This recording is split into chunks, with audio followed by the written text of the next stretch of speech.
안녕하세요. 저는 얼마 전 이혼으로 새로운 삶을 살고 있는 여자예요.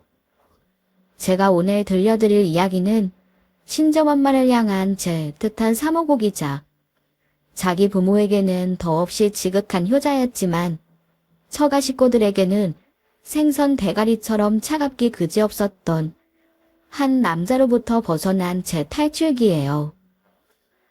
저희 엄마는 참 제가 봐도 너무도 멋지고 당찬 여장부세요.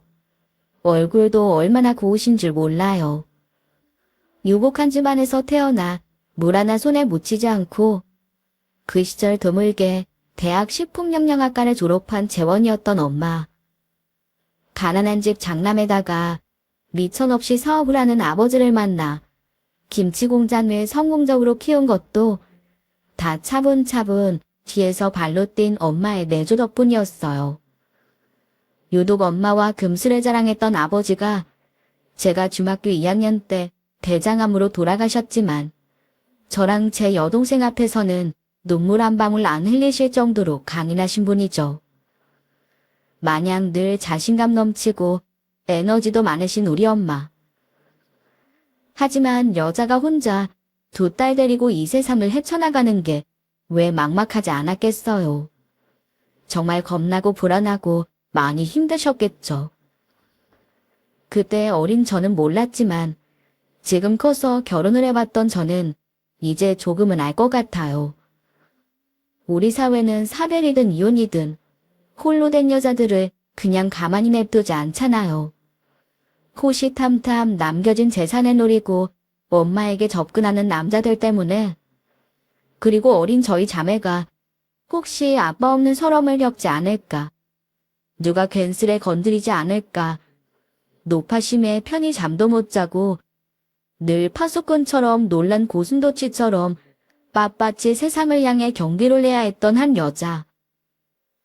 지금 나이 든 그녀를 생각만 해도 제 눈에서는 하염없이 눈물이 난답니다.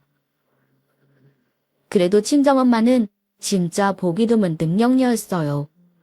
저와 제 여동생을 교사와 의사로 키우셨고 틈틈이 재개발 아파트에 투자를 하셔서 손에 쥐고 있는 것도 상당하셨죠. 지금 살고 있는 집에도 여기저기 재개발 지역 딱지도 여러 개 갖고 계셨어요. 다만 주변 사람들이 괜히 땀만 먹고 접근할까봐 늘 좋은 옷도 안 사 입으시고 하고 다니는 패물도 없이 검소하게 다니셨어요. 사실 전 엄마가 진짜 왜 그러시는지 잘 알고 있었어요. 과부 하나 잘 물어서 팔자 고치겠다고 덤비는 무수한 남자들에게 심하게 대인 탓도 있었지만 언젠가 쓸쓸히 남겨질 두 딸을 위해 아끼고 아끼셨던 이유가 무엇보다 가장 컸음을요. 교사가 된 제가 홈쇼핑 회사에 갓 입사한 남자와 결혼을 결심했던 건 여자밖에 없는 집 든든한 아들 같은 사위를 엄마에게 빨리 선사하고 싶었던 이유도 있었어요. 남편의 집안도 평범했어요. 사실 알고 보면 그리 평범하지도 않았네요. 나쁜 쪽으로요. 결혼 전에 시아버지가 돈 사고를 친 걸 알게 돼 좀 걱정이 되기도 했죠. 굳이 따지지 않아도 사실 알고 보면 저희 집이 남편네보다 훨씬 더 잘 사는 축이었죠.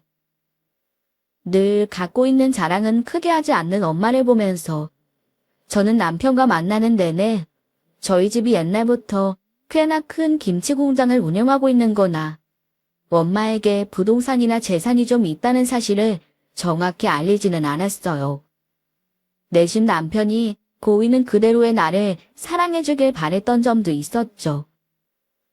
둘이 형편만 맞게 시작하면 된다고 저를 위해주는 남편이 되게 순수해 보였고, 안정된 직장 가진 교사 며느리 맞는다고 저를 극진하게 대접하는 시부모님을 보면서 결국 결혼을 결심했습니다. 물론 제 친구들이랑 주변 동료들은 제 결혼을 다 뜯어 말렸지만요. 정혜지 이 바보야. 네가 뭐가 아쉬워서 그런 결혼을 하냐? 뭐가? 나라고 뭐 얼마나 대단한 여자라고. 많이 착하기는 해. 우리 엄마한테 잘할 사람으로 보여. 오호라. 너 지금 너네 집 대를 사기건 고른 거네. 그럼 아예 니네 엄마한테 말해서 집 한 채 아예 사달라 하지. 넓은 집에 장모님이나 같이 오순도순 모여 사는 것도 나쁘지 않잖아? 꽤 끌리는 이야기였고 사실은 당시 남친이었던 전 남편에게도 이미 타진했던 사안이었습니다. 마침 의사였던 여동생이 미국 학회 모임으로 장기간 우리나라에 없기도 했거든요. 하지만 한사코 엄마가 합가하는 걸 거부했어요. 다 늦게 사위 시집살이 할 게 뭐냐고 절 타박했지만 저는 알고 있었습니다. 늘 엄마를 걱정하고 사는 큰딸이 편하게 남편이랑 단 둘이 알콩달콩 살았으면 하신 거죠. 엄마라고 그런 욕심이 없었을까요? 눈에 넣어도 아프지 않은 이쁜 큰딸이라 노래를 불렀는데. 아니, 나도 말했는데 엄마가 우리 둘만 잘 살면 된다고 하시네. 아, 기집애 속상해하기는. 나이 드시거나 아프시면 그때라도 모시면 되지. 너네 신랑 착하다며. 근데 전세를 왜 살아? 너네 돈 많잖아. 시댁 안 되면 엄마한테라도 집 해달라 하지. 아니면 전세라도 좋은 데 구하든지. 아니야. 어떻게 그래. 그게 어디 내 돈인가? 나 모은 돈이 절반 넘게 이번 전셋집에 들어갔지만 우리 이렇게 시작하는 것도 좋아. 아이고, 소꿉놀이 하는 것 같이 간질간질거리니? 그냥 난 너네 시댁 어른들 얘기 들어보면 한숨만 나오던데. 원래 돈 사고 치는 사람들 계속 무한 반복한다고 하더라. 그래. 오히려 너 지금 집 떡 사는 것보다 전세 작은 거 하는 게 나을지도 모르겠다. 괜히 집 있다 그러면 아들네한테 들러붙을 수도 있고 해녀나 너네 집 잘 사는 거 들키면 빨대 꼬리를 들 수도 있잖아. 설마 그 정도로 형편없는 분들처럼 보이진 않았어. 아, 우리 예비 시부모님 흉은 그만. 보더라도 며느리들 내가 봐야지. 네가 왜 자꾸 우리 아버님 어머님 흉을 보냐? 아우, 그 기집애. 벌써 결혼하니까 같은 식구라 이거지? 편드는 것 봐. 알았어, 그만할게. 그나저나 너 결혼하면 너네 엄마 많이 적적하시겠다. 친구의 말에 괜스레 저까지 울적해졌어요. 그렇게 걱정과 우려가 많았던 결혼식을 무사히 잘 치렀고 저희는 나름 잘 살고 있었죠. 남들이 다 말하는 10월들 안에 시집살이도 처음에는 당황스럽긴 했어도 다른 여자들도 다 겪을 거고 다 참고 산다 생각하며 견뎠어요. 그런데 진짜 친정엄마랑 시어머니는 천양지 차이기는 하더라고요.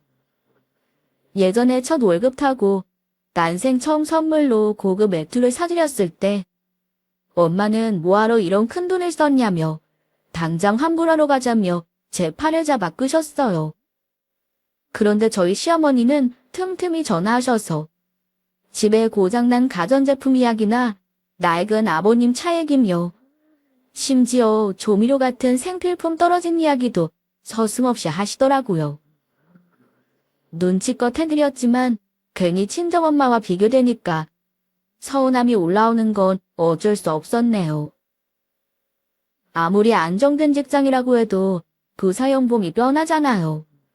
게다가 이제 갓 대리를 단 남편 연봉이랑 합산해도 당장 우리 힘으로 집 사는 건 빠듯했어요. 결혼을 하니까 우리 부부 사이에 둘만이 아니라 시댁 식구 여럿이 함께 껴있는 느낌. 알게 모르게 저도 스트레스를 받더라고요. 그렇게 시간이 흘러서 전세 살던 집 만기가 다가와 이사를 가야 할 상황이 생겼어요. 아직 새 아파트를 사기에는 시기상조라 좀 더 전세를 살아야 했지만 그동안 생각보다 돈을 모으지 못해서 평수 넓혀서 전셋집 구하는 것도 간당간당 하더라고요. 내색하지 않으려 해도 자꾸 한숨만 쉬니까 속상해하시던 엄마가 큰 결단을 내리셨어요. 어느 날 제게 할 말이 있다며 앉아보라고 하시더라고요. 혜지야, 엄마가 그동안 김치 공장 운영하느라 이래저래 돈 많이 썼다. 그래서 사업하는 사람 다 그렇듯 엄마도 사실 현금은 별로 못 모았어. 예금 다 모으면 한 7억 될까 말까인데 이거라도 너 줄게. 아니, 그게 무슨 소리야. 됐어. 그거 엄마가 어떻게 모은지 버젓이 아는데. 괜찮아. 지금부터라도 엄마 좀 이쁘게 꾸미고 정자 아줌마랑 여행도 다니고. 아유, 다 늙어서 무슨 화장이야. 엄마는 지금도 너무 곱거든. 그리고 우리 둘 다 맞벌이 하니까 좀 있으면 집 살 거야. 어느 천년에. 됐어. 엄마가 준다고 할 때 오여 봐도. 회사 대리 월급 빤하고. 너도 벌지만 그건 또 애 낳으면 애 키우는데 다 들어갈 거야. 그러다 저러다 보면 집 못 산다. 엄마, 그럼 내가 너무 미안하잖아. 내가 효도해야 하는데 돈 들이지는 못할 망정 엄마 노후자금이나 뺐고. 그리고 이거 지민이 그게 집에 알아봐. 나 나쁜 년이라고 막 욕할 텐데. 으이고 착해 빠져서는. 지민이 밥만 닮으면 내가 네 걱정을 안 하겠다. 지민이는 엄마 사는 이 집 죽기 전에 증여해 줄 거라고 하니까 빨리 공증받으라고 서마 부리던데. 걔는 결혼도 안 하고 혼자 멋지게 엄마 집 리모델링해서 산다고 하더라. 뭐야, 못된 년. 나한테 암소리도 안 하던데. 네가 알면 못하게 하고 난리 칠 거 아니까 그러지. 너도 좀 걔처럼 영악하게 살아. 선생님이라곤 영 애가 고지식해서는. 엄마는 참 미안해서 그러지. 엄마가 어떻게 그 모진 세월 살아왔는지 내가 다 아는데. 그냥 엄마는 네가 빨리 진짜 네 집에서 안정되게 살고 그리고 이쁜 손주 낳아주면 된다. 엄마는 자식에게 빈말을 하시는 분이 아니었어요.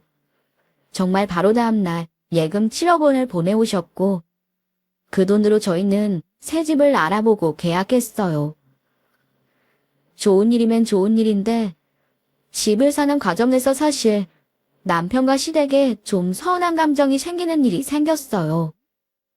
엄마가 주신 7억 원에 원래 전세금 5억을 더해서 학교랑 가까운 역세권 아파트를 구매하려는데 시어머니가 이렇게 말씀하시는 거 있죠.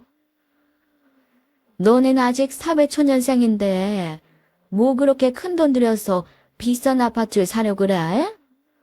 차라리 한 4억 원 보태서 좋은 전셋집 살다가 청약 넣어서 새 아파트 분양 넣으렴. 그게 돈 버는 거지. 새 아파트 살아야 편하고 좋지. 아니요, 어머님. 저희 집 문제는 저희가 알아서 할게요. 괜히 있는 돈 놀릴 필요는 없죠. 저희 전세 사는 거 싫어서 친정엄마가 돈 주신 건데. 아니, 한 남은 돈 3, 4억 예금을 넣어도 그게 이자가 얼마야? 그리고 혹시나 눈치를 보며 우물쭈물거리던 어머님이 하신 말에 제 마음은 싸늘해지고 말았어요. 그 집안에 뭔 일이 생기면 여유자금 좀 갖고 있으면 좀 좋아? 돌려서 하신 그 말씀을 듣고 저는 바로 결단을 내리고 말았습니다. 집을 사기로요. 안 그러다가는 항상 돈 쓸 구석이 많은 시댁에선 이 돈을 마치 아들네 여윳돈으로 생각할까봐 겁이 나더라고요. 저희한테 뭔 일이 생기겠어요. 그리고 어머님, 이 돈은 엄밀히 말하면 저희 엄마 돈이죠. 전 엄마가 주셨던 목적 말고는 쓰고 싶지 않고요. 빈정상하신 어머님이 입맛을 쓰게 다시다가 우리 집을 획 나가버렸습니다. 곁에 있던 남편이 기분 나쁘다는 표정으로 저를 쏘아보더군요. 당신, 말 좀 곱게 해. 내가 뭘. 마치 우리 엄마를 사돈돈 탐내는 여자로 몰아붙였잖아. 사실 아니냐고. 당신 엄마 두 눈 봤어? 건들버리는 거. 라고 쏘아붙이고 싶었지만 남편과 더 언쟁을 하고 싶지 않았던 저는 좋게 좋게 타일렀어요. 그런 거 아니야. 입장 바꿔 생각해봐. 우리 엄마가 전세 사는 딸 힘들다고 주신 돈인데 집 사는 게 맞는 거잖아. 우리 아이들 태어나면 남의 집 전전할 수 없잖아. 자기야, 이번엔 내 의견 따라줘. 사실 애시당초 남편에게 애원할 문제도 아니었지만 괜히 남자 자존심을 건드릴 수 있는 문제일 수도 있겠다 싶어 부탁조로 이야기했어요. 남편도 곰곰이 생각하더니 고개를 끄덕거리더군요. 속으로는 왜 우리 엄마 돈을 갖고 이 사달이 날까? 정말 열받고 성질도 났지만 꼭 참았네요. 결국 엄마의 소망대로 역세권의 준신축급 아파트로 이사를 할 수 있었습니다. 좋은 집에서 편하게 출퇴근하면서 생활하니까 20년 넘은 소형 아파트에서 홀로 사시는 엄마가 못내 맘에 걸렸어요. 물론 8억 원 넘는 시세를 가진 그 아파트 말고도 여기저기 분양권도 많이 갖고 계시지만 그렇잖아요. 이 세상 모든 딸들에게는 엄마의 모습이 늘 짠한 법이니까요. 그러던 어느 날이었습니다. 미국에 있는 여동생에게 전화가 왔는데 떨리는 목소리로 여동생이 건네는 이야기에 다리가 풀려 스르르 주저앉고 말았어요. 여동생이 근무하던 병원에서 건강검진을 한 엄마의 이야기를 듣고 여동생이 동기에게 검사 결과를 물어봤대요. 그런데 엄마가 자궁암이셨던 거예요. 너무 놀라 저도 모르게 울고 있는 저에게 여동생이 나지막하게 말했어요. 자기도 놀랐을 텐데도 위로를 하더군요. 딸이지만 의사로서 확신에 찬 목소리로요. 언니, 너무 걱정하지 마. 내가 알아보니까 초기실에.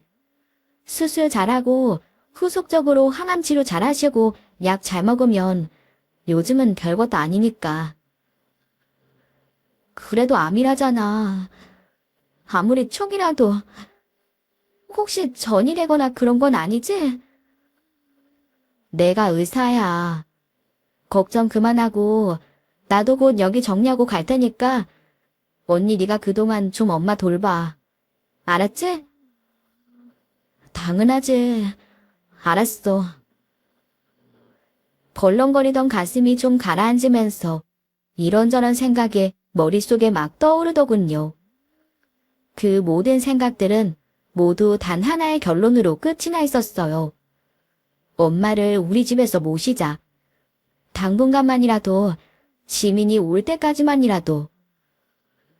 그리고 남편에게 당장은 미안하지만 남편도 이해해보라고 생각하며 조심스럽게 이야기를 꺼냈습니다. 여보, 나 할 얘기가 있어. 나 지금 보고서 써야 되는데. 회사일 바쁜데 미안. 근데 좀 급해서. 알았어. 말해봐. 우리 엄마가 이번에 건강검진을 했는데 자궁암이시래. 뭐, 그게 정말이야? 장모님 어떡하냐? 그래서 자기한테 너무 미안한데 엄마 당분간 치료할 동안 우리 집에 오셔서 지내는 건 어떨까 싶어. 아, 혜지야, 그건 좀 그러네. 각자 사생활도 있고 우리 둘 다 일하는 사람이야. 차라리 장모님 집에서 간병인 구해서 치료 다니실 때 붙어 있게 하는 게 낫지 않아? 아무리 그래도 남이잖아. 항암 치료하면 입맛도 없고 하실 텐데 내 손으로 밥 해드리고 싶어. 학교 끝나고 집안일 하면서 조금만 더 하면 되니까 지민이 올 때까지 몇 달만이라도 모시자. 함께 산 지 1년이 넘으니까 단박에 알 수 있더라고요. 남편의 표정을 보자마자 이 사람은 극도로 이 말을 꺼낸 것 자체를 불쾌하게 여긴다는 것을요. 혜자, 나 좀 서운해지려고 해. 내가 한 치 건너 두 치여서 그런 게 아니라 이런 문제를 꺼내면서 넌 당연히 내가 이걸 허락할 거라고 생각하는 태도를 보이네. 왜? 이 집 장모님이 해준 집이라서? 자기 무슨 말을 그렇게 해. 내가 언제 그런 태도를 보였다는 거야. 혜진 너도 네 엄마 소중한 딸이지만 나도 우리 집에서 소중한 아들이야. 게다가 장남. 장모님이 여기 있으면 우리 부모님 우리 집 부담스러워서 쉽게 드나들기 어디 쉬우실까? 그리고 남의 대릴사비처럼 사는 아들 어느 부부가 좋아해? 입장 받고 너도 생각을 좀 해주면 좋겠어. 보던 서류를 책상에 거칠게 던지던 신랑은 갑자기 외투를 입고 밖으로 나가버리더군요. 사실 저는 내신 남편이 흔쾌히 엄마를 모셔오는 문제에 고민할 줄 알았나 봐요. 서러움에 눈물이 나더라고요. 그리고 갑자기 화가 나기 시작했습니다. 같이 사는 것도 아니고 여동생이 올 때까지 몇 달인데. 불뚝 성질이 나면 저도 한칼 하는 성격이라 바로 엄마네 집으로 달려갔어요. 엄마, 박서방한테 엄마 몇 달만 우리 집에 있는 거 말했더니 어서 모시고 오라고 하네. 아니야. 너무 걱정 말래도. 원래 장모 장인 집에 있으면 사위들은 얼마나 불편한데. 나도 그래. 오죽하면 사위를 백년 손님이라고 하겠냐? 백년 손님 옆에 백년 애인이 내가 있는데 뭘 그래. 어서 오리고. 어머 얘는 또 웬 똥꼬집이야. 하여튼 그렇게 차로 엄마를 모시고 왔어요. 남편은 이왕 집에 들어온 장모라 그런지 쌩하니 쳐다만 볼 줄 알았는데 엄마의 집을 살뜰히 옮겨다 드리고 엄마가 머무실 방도 이것저것 치우더라고요. 그런 남편을 흐뭇하게 쳐다보는 엄마를 저 또한 복잡한 마음으로 바라봤네요. 여보, 고마워. 어차피 오셨으니. 그런데 그건 명확히 해줬으면 좋겠어. 처제 미국에서 돌아올 때까지만이야. 자기 체면 봐서 내가 참는 거야. 앞으로 이런 큰일 결정할 때는 내 의견도 들어주면 좋겠어. 알았어. 피곤하더군요. 그러면서 저도 남편을 이해하려고 노력했어요. 저 같아도 갑자기 시부모님 중 누군가가 편찮으셔서 저희 집에 몇 달 머문다고 생각하면 숨이 막히니까요. 사람이 다 그런 거니까요. 자기 부모가 아닌 이상 어디 쉬운 일인가요? 그래도 엄마가 저희 집에서 많이 안정을 찾고 병원 치료도 잘 받으셔서 마음을 놓을 수 있었습니다. 사실 자궁은 초기라 수술도 매우 간단했고 예후도 좋았어요. 가끔 저랑 동행하지 않고 혼자 병원 치료 후에 김치 공장에 들러서 이런저런 업무를 돌보는 것 빼고는 저랑 부딪힐 일도 없었네요. 일에 대해서는 돌아가신 아버지 못지않게 열정적인 엄마라 제가 맡기에도 역부족이었고요. 문제는 남편이었어요. 어느 순간부터 제게 틱틱거리며 불평불만을 드러내더군요. 말도 이쁘게 하지 않았고요. 그런데 남편만 그러는 게 아니어서 더 문제였죠. 문제의 복병은 어머님이었어요. 하시는 행동이나 말 하나하나 제 신경을 건드리더라고요. 안사동 계신 아들네 병문안차 오겠다고 하신 날 제 가슴이 조마조마했습니다. 아니나 다를까 한껏 차려입고 오신 어머님은 현관문에 들어오자마자 집안 여기저기를 과하게 둘러보시더군요. 사실 저는 어머님이 오는 게 마땅치 않았던 것이 단지 시어머님이기 때문이 아니었어요. 항암 치료로 머리카락에 빠져 모자를 쓰고 계시던 엄마가 괜스레 민망해 하시는 게 싫었거든요. 게다가 눈치를 좀 반말하드셔서 평소에도 말씀을 함부로 하시는 어머님으로 인해 저희 엄마가 상처받는 게 싫었던 게 가장 컸습니다. 아이고 안사돈 빨리 나으셔야 하는데. 어머님 여기 좀 앉으세요. 아가 청소기 좀 가져올래? 네? 청소기요? 여기저기 머리카락이 좀 보이는구나. 자칫 음식 같은 데 들어가면 안 되잖니. 확 기분이 상하더라고요. 제 인상이 굳으니까 괜스레 눈치를 보던 엄마가 제 팔등을 슬쩍 꼬집었네요. 저는 엄마를 위해서 참았어요. 큰 소리 나면 괜히 마음 쓰여하다가 엄마가 집에 돌아가신다고 말씀하실까 봐요. 제가 한번 돌렸는데 제 머리카락이네요. 길고 구불거리는 게. 할 말이 없어진 어머님에게 제가 가위를 깎아서 내갔는데 드시지를 않더군요. 민망하고 어색해하는 엄마가 머리에 쓴 모자를 고쳐 쓰는 것을 멀거니 보시던 어머님. 그런 어머님에게 뭐라도 말을 걸려고 노력하던 엄마가 멋쩍은 웃음을 지으면서 말했어요. 아유, 사돈은 아가씨처럼 머리칼이 엄청 윤인하고 풍성하시네요. 아, 예. 제가 처녀 시절부터 머리카락 하나는 참 탐난다고 사람들이 말하더라고요. 아, 예. 미인이셨을 것 같아요. 제 입으로 말하긴 좀 그렇지만 얘네 시아버지도 그래서 저 따라다녔죠. 사돈은 일찍 혼자 되셔서 그렇게 고생했는데 늙음하게 암이라뇨. 아, 세상에.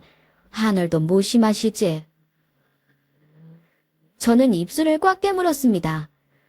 안쪽에서 비릿한 피맛이 올라오더군요. 사실 머리칼만 없을 뿐 지금도 한 미모하는 우리 친정엄마에 비하면 어머님의 인물은 인물이랄 것도 없는 편이었습니다. 잠시 후 피곤해하는 엄마를 방으로 들여다보낸 후 어머님한테 드릴 음식들을 싸보했는데 어머님이 다가와서 슬쩍 귓속말을 하더군요.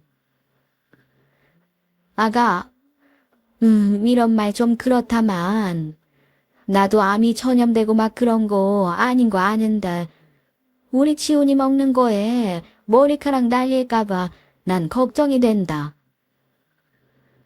어머님, 제가 위생에 더 많이 신경 쓰니까 걱정하지 마세요. 그리고 노파심에 또 말한다고 온전하지 마렴.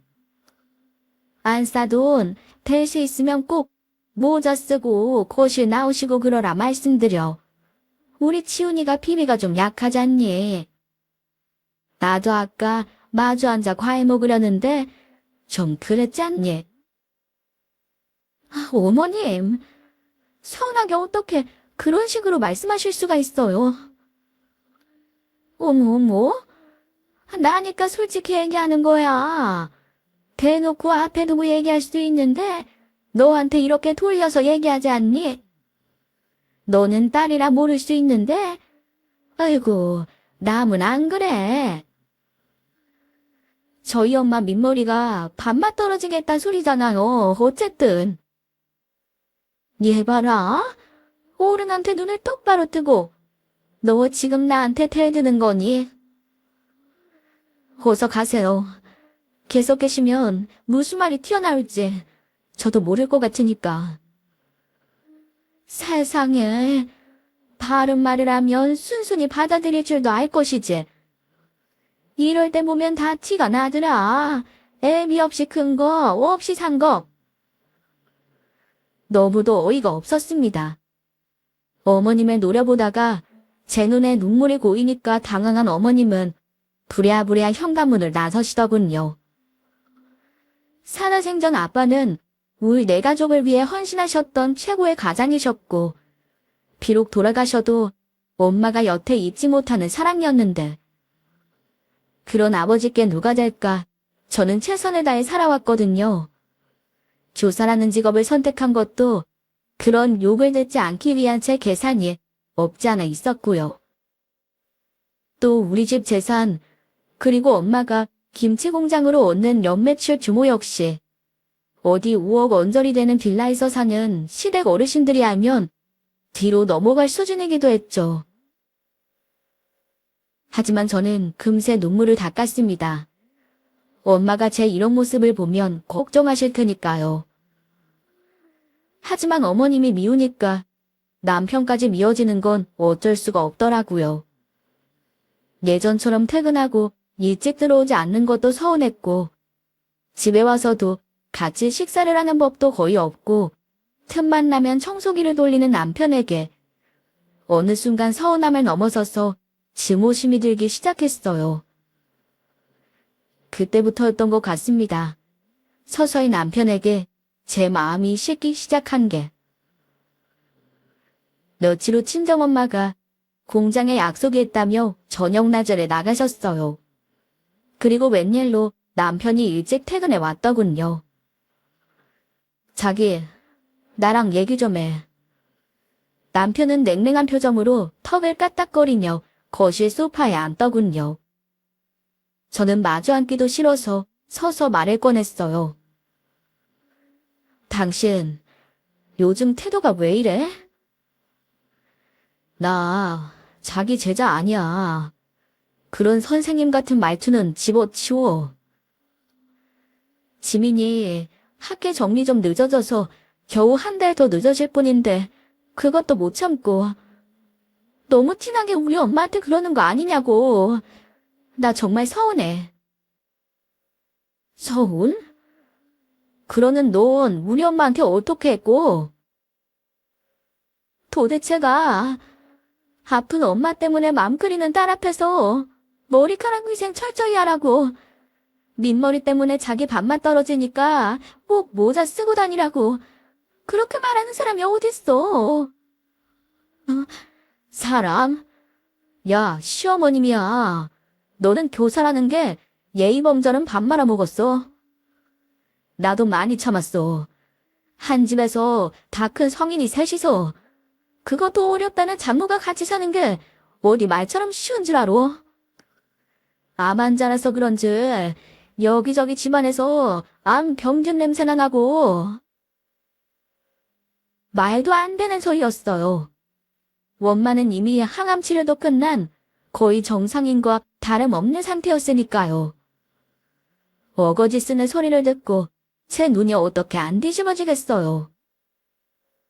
당신 말 다 했어? 그래, 다 했다. 나도 우리 집 귀한 아들이야. 여기 드나들면서 우리 엄마가 너네 엄마 눈치를 봐야겠냐고.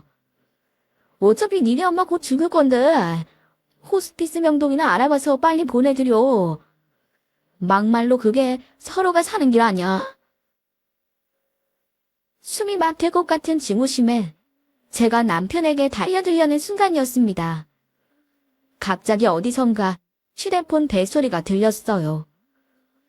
멈칫 몸이 굳었던 저는 벨소리가 울리는 현관 중문 쪽으로 갔는데 쑥스럽게 웃고 있는 엄마를 발견했네요. 뒤따라 나온 남편이 겸연쩍은 표정으로 엄마를 외면하려는데 기어들어가는 목소리로 저희 엄마가 말했어요. 엄마가 휴대폰을 두고 가서. 여보세요? 정자야, 나 나간다. 혜지야, 박서방, 나 오늘은 친구네에서 자고 올란다. 너네들 둘 만난 거 시켜 먹고 놀아. 정자야, 나 지금 나가. 통화를 하면서 현관을 나서는 엄마의 다리가 풀린 듯 휘청거리는 것을 저는 놓치지 않았어요.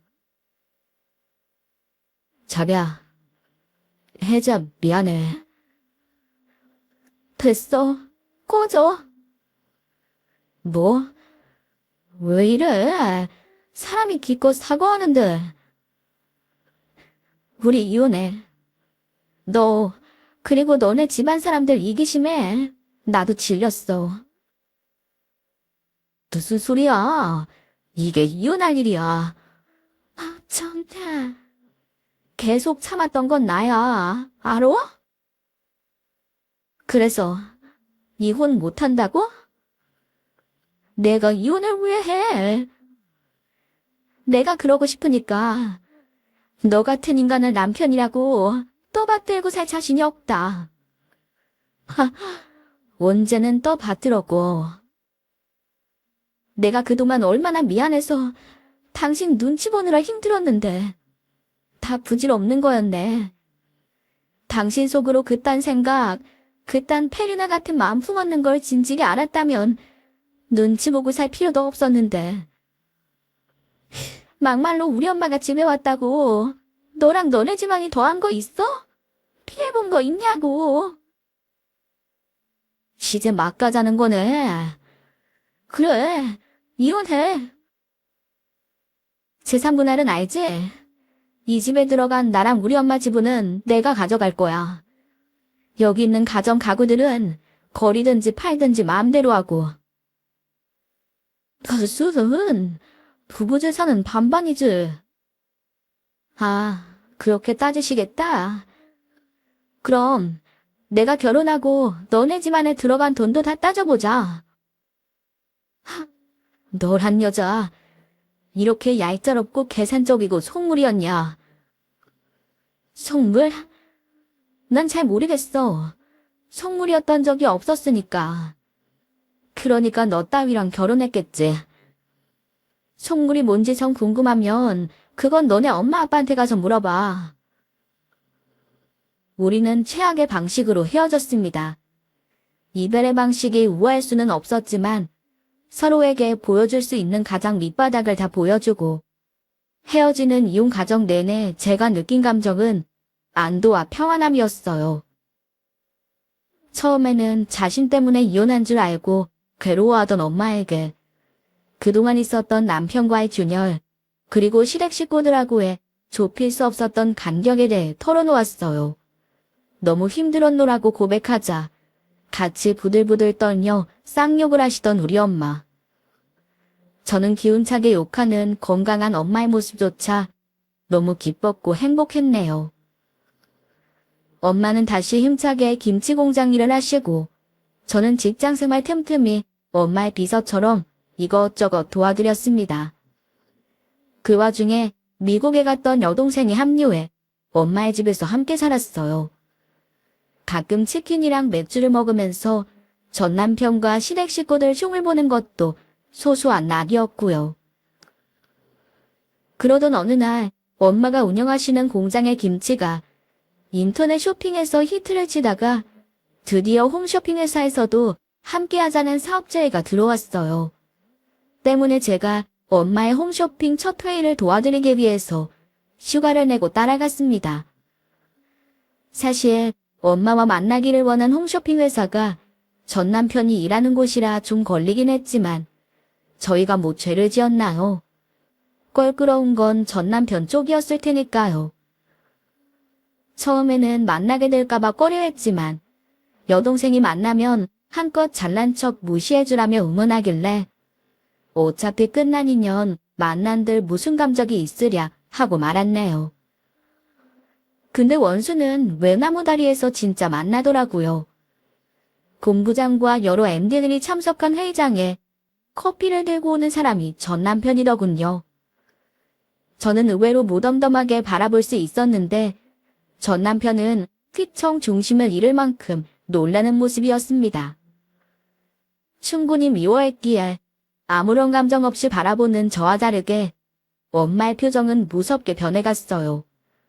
한쪽 눈썹을 휙 올린 채로 전 사위를 노려보던 엄마는 최고 책임자인 본부장을 보고 말씀하셨네요. 최고의 홈쇼핑 회사라고 믿고 왔는데 이 회사와 격이 안 맞는 사람이 여기 있네요. 난감한 표정으로 주변을 둘러보던 본부장은 엄마가 노려보는 전 남편을 보더니 소리쳤어요. 혹시 박대리에 당신 뭐 사고 쳤어? 사고요. 그렇죠. 부모 버리려고 한 페륜에다가 한 여자 인생의 스크래치까지 긋게 했으니까 아주 큰 사고라면 사고죠. 아무래도 우리 계약은 다시 생각해봐야겠어요. 일어나려고 하는 엄마를 사색이 된 본부장이 만류하면서 전 남편을 향해 나가라고 눈짓했어요. 그렇게 회의가 길어지고 저도 잠깐 화장실에 다녀오려고 나왔는데 그때 갑자기 저를 낚아채는 손길이 있더라고요. 전 남편이었습니다. 저기 혜자, 네 손 놓고 말하지? 후다닥 손을 놓던 남편이 의아함이 가득 찬 눈빛으로 제게 물어왔어요. 어머님 식당 하신다고 했잖아. 그런데 어째서 해민식품 대표로 오신 거야? 나한테 거짓말했던 거야? 아니, 엄마 식당도 했었어. 아버지 사업 부도 났을 때 엄마가 생계 책임졌었거든. 해민식당, 혜지, 지민 한 자씩 따서. 그리고 지금 보다시피 해민식품 사장님도 우리 엄마야. 자모님이 연매출 50억이 넘는 김치회사 해민식품 대표라고?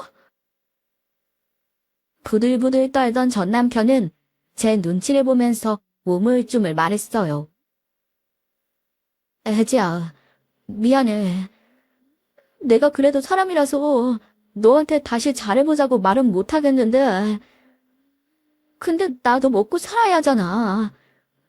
그러니까 우리 본부장님이랑 부장님, 과장님한테 오해는 좀 풀어주고 가라. 제발.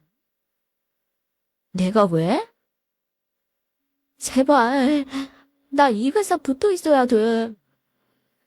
저번 달에 엄마가 쓰러지셨어. 게다가 이번에 아빠가 또 돈 사고 일으켜서 나 여기라도 붙어 있어야 그래야 갚아. 제발. 참, 당신 인생도 고단하다. 덕분에 고마워. 내가 여태 당신이랑 같이 살았다면 이 모든 것이 다 내 몫이었을 텐데. 아, 그럼 남은 인생도 굴럭. 혜지야. 또각또각 구두소리를 내며 사라지는 나를 보며 피눈물 흘리고 있는 전 남편의 모습. 막상 갈아보니 기분이 상쾌하지도 나쁘지도 않더라고요. 그냥 무덤덤했어요. 그때 깨달았습니다. 이 사람은 이제 정말 나랑은 상관이 없는 남이구나. 후일담으로 남편은 만년대리로 여전히 홈쇼핑 회사에서 근무하고 있다고 하더라고요. 주요 프로젝트에는 배제됐지만 눈칫밥으로 겨우 회사 생활을 해야 하는 이유가 있었죠. 그의 지극한 가족사랑에 기생하는 뇌 식구들이 끊임없이 치는 사고 때문이라고요. 여러분은 꼭 가족사랑을 자신의 식구에 한정해서 펴는 남자랑은 절대 상종도 하지 마세요. 그럼 제 이야기는 여기서 마치겠습니다. 긴 사연 들어주셔서 감사합니다.